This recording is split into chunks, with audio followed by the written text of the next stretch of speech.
21 जुलाई को भूटान में भगवान बुद्ध के पहले उपदेश का जश्न मनाया जाता है, जिसे द्रुपदशमी के नाम से भी जाना जाता है।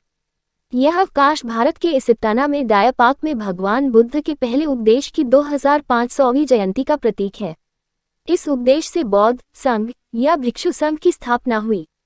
भगवान बुद्ध की शिक्षाओं का सम्मान करने के लिए भूटान इस दिन को गैर कार्य अवकाश के रूप में मनाता है। लगभग 2500 साल पहले गौतम ने भारत के इसिप्ताना के डायापाक में अपना उद्घाटन भाषण दिया था, धर्म के पीछे को गति में स्थापित करना दिया था।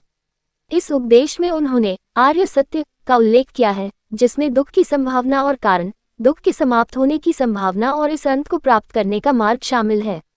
गौतम ने नोबल अष्टांगिक पथ की भी शुरुआत की, जिसमें सही दृष्टिकोण, विचार, उपदेश, कार्य, अभ्यास, प्रयास, दिमागीपन और एकाग्रता शामिल है।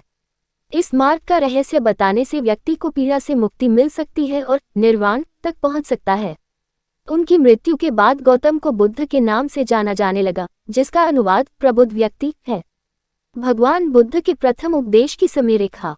गौतम ने ईसा पूर्व के दौरान बौद्ध धर्म की स्थापना की थी। ईसाई धर्म में बौद्ध धर्म का आगमन 269-231 ईसा पूर्व हुआ। बौद्ध अनुयायियों को भारत से श्रीलंका भेजा जाता है।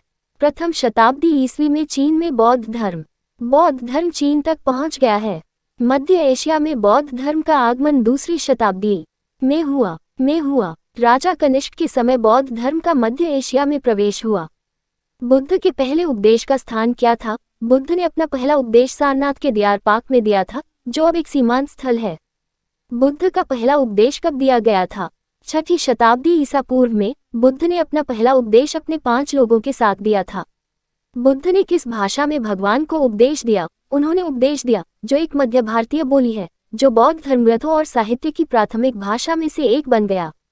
संबोधि प्राप्ति के बाद बुद्ध ने अपना प्रथम धर्मोपदेश सारनाथ में 5 भिक्षुओं कौंडिन्य, वप, भद्दीय, अस्सजी और महानाम को दिया। बौद्ध इतिहास में उस प्रथम धर्मोपदेश को धम्मचक्र प्रवर्तन कहते हैं। उन 5 भिक्षुओं को पंचवर्गीय भिक्षु कहा जाता है। आषाढ़ की उस पूर्णिमा को, जिस दिन बुद्ध ने 5 भिक्षुओं को प्रथम उपदेश दिया, धम्मचक्र प्रवर्तन पूर्णिमा नाम से जाना जाता है। यही दिन आज गुरु पूर्णिमा के रूप में अधिक प्रचलित है, लेकिन बौद्ध इस पूर्णिमा को संघ दिवस कहते हैं, क्योंकि एक तरह से इसी दिन से बुद्ध का संघ साकार हुआ था।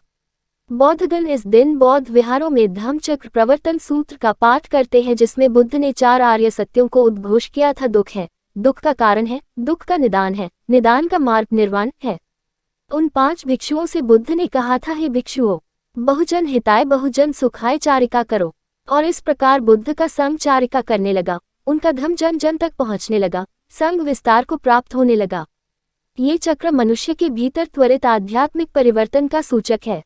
महात्मा बुद्ध ने सारनाथ के बाद राजगीर और श्रावस्ती में भी उपदेश दिए, जिन्हें धम्मचक्र का दूसरा और तीसरा प्रवर्तन माना जाता है। इसके भीतर 8 धारियां हैं, जो बुद्ध के 8 उपदेशों का प्रतीक हैं। ये बौद्ध धर्म का सबसे पुराना चिन्ह है, जिसे सभी बौद्ध देशों ने अपना रखा है। इसका आधार कर्म है। धम्मपद कहता है, जैसा बीज बोओगे वैसी ही फसल काटोगे। जो अच्छे काम करेंगे उन्हें फल भी अच्छा ही मिलेगा, जो बुरा करेंगे उनको परिणाम भी बुरे ही मिलेंगे। हमारे राष्ट्रध्वज के बीच में जो चक्र है, वह बौद्ध धर्म के धम्मचक्र पर आधारित है।